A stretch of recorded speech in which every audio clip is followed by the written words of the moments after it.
Thierry. Bonjour Cécile, bonjour Patrick, bonjour à tous. Alors dans votre édito, vous revenez sur cette présidentielle à venir en 2022 et qui se fait à gauche totalement en ordre dispersé. Oui, alors la présidentielle, en pleine crise du Covid, les états-majors politiques s'y préparent tout de même car c'est dans 1 an et 3 mois seulement. Et pour l'instant, à gauche, en effet, c'est la grande cacophonie. Il n'y a qu'un seul candidat déclaré, Jean-Luc Mélenchon, pour la France insoumise. Mais ceux qui veulent tenter leur chance sont très nombreux.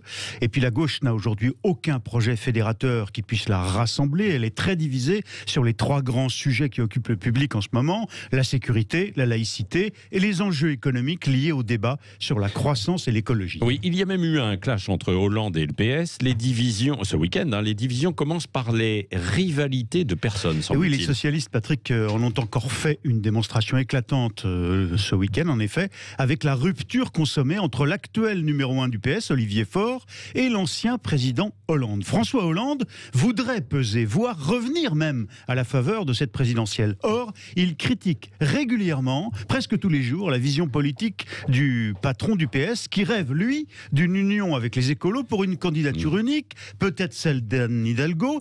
Et donc, piqué au vif par la énième tirade de Hollande contre sa stratégie, Olivier Faure, c'était jeudi encore dans le journal Sud-Ouest, Olivier Faure a donc fini hier sur Radio J par dire à Hollande qu'il devrait plutôt aider la gauche à se reconstruire, je le cite, plutôt que de tirer en permanence contre son camp, fermer le banc. Ambiance au PS, c'était vraiment très ferme de la part d'Olivier Faure. Oui, vous avez cité Anne Hidalgo, elle continue justement à avancer, pas à pas. Dernier épisode en date, c'était hier là encore, une interview donnée au journal du dimanche, sous couvert de ne parler que de la capitale. La maire de Paris en profite pour critiquer vertement la gestion de la crise du Covid par le gouvernement et le président de la République, et qu'il s'agisse des aides aux jeunes ou aux commerçants qu'elle veut donner à Paris par exemple, en fait ce sont des contours assez lointains mais tout de même d'un programme national qui se dessine dans cet entretien.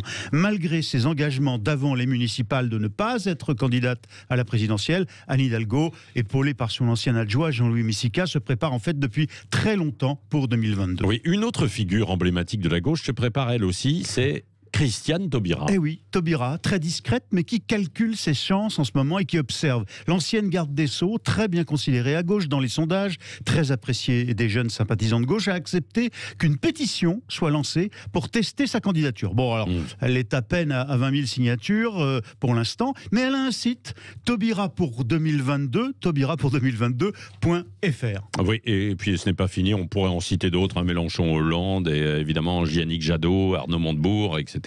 Tout ça arrivera. C'est demain en race gratis, la gauche jusqu'au régional. On en reparlera. Merci Thierry Guerrier, vous restez avec nous. Et tout à l'heure, dans le petit déjeuner de l'actualité, ce sera à 9h moins le quart.